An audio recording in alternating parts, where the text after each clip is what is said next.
Well, folks, this has been an interesting time to take a couple weeks off from making content.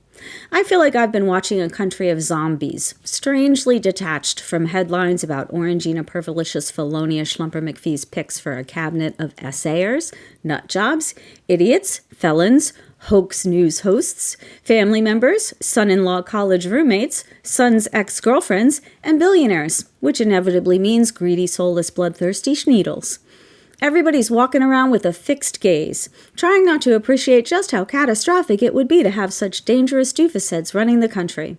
Trying not to choke on the fact that Republicans have been crowing about DEI hires, who literally have more expertise in their toe jam than any of the maniacs Orangina is appointing. Everyone is well aware, but not even bothering to point out how suddenly nobody's eating the dogs, nobody's stealing FEMA money, and miraculously, the election wasn't stolen this time. Even though Russia interfered through massive disinformation and propaganda campaigns and bomb threats were sent to Democratic counties in 5 battleground states on Election Day, and Elon Muskrat paid for ads that told diametrically opposing lies about Kamala Harris depending on which demographic was more likely to believe them, and essentially bought Orangina the presidency. Nah, all's quiet on the MAGA front. Aside from the nanny poo-poo taunting MAGAs are doing at libs in the comment sections on social media, unwittingly looking like even bigger morons by celebrating their colossal self-own. Really, things are eerily calm. It's like what I imagine the precursor to a waterboarding session would be like. What do you say when you know you're going to be treated like an animal by an animal really soon?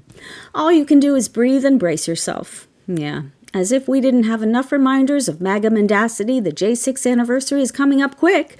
And then shortly after, the criminals who battered policemen and pooped on the Capitol floor will be released from prison, maybe even given government jobs. That sort of feels like I imagine it would if your mom got brutally mugged right in front of you, and she was never the same. But the mugger got a free lunch and a photo op with the governor out of it, 'cause mom must have misunderstood the whole thing. And how dare she waste the poor guy's time by pressing charges after getting 40 stitches in her head? Yeah, that feels really great. Of course, the pardon has gotten some good airtime because, both sides and everything. The Republican cabal did weaponize the justice system to charge the Biden black sheep with a stupid infraction for political effect, and also Orangina is a serial criminal and a rapist. But Biden broke a promise nobody cares about, so flood the zone, mainstream media. Speaking of media, it's funny how quickly the popular kids get dropped, huh? MSNBC feels like the kid who threw up all over themselves at the prom and nobody wants to hang out with them anymore. The FBI director is resigning, which isn't at all what Timothy Snyder would describe as obeying in advance. No big deal. Honestly, folks, you know what this sleepwalking looks like to me? It looks like what women have had to do forever to get through life under the patriarchy. This is par for the course for women. So many of us have watched our abuser make their way through the world with no consequences, even when people knew they were abusive. We've watched the world bend to the biggest schneedles our whole lives. They get the scholarships, the jobs, the wives, and when they suck at all of it and let everyone down, their entire world makes up the slack. Such is the way of America.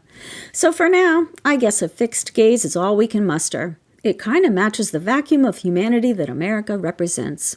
Let's just hope once the waterboarding starts, we have enough fight left in us to at least give them a run for their money as the evildoers take this country and its citizens apart.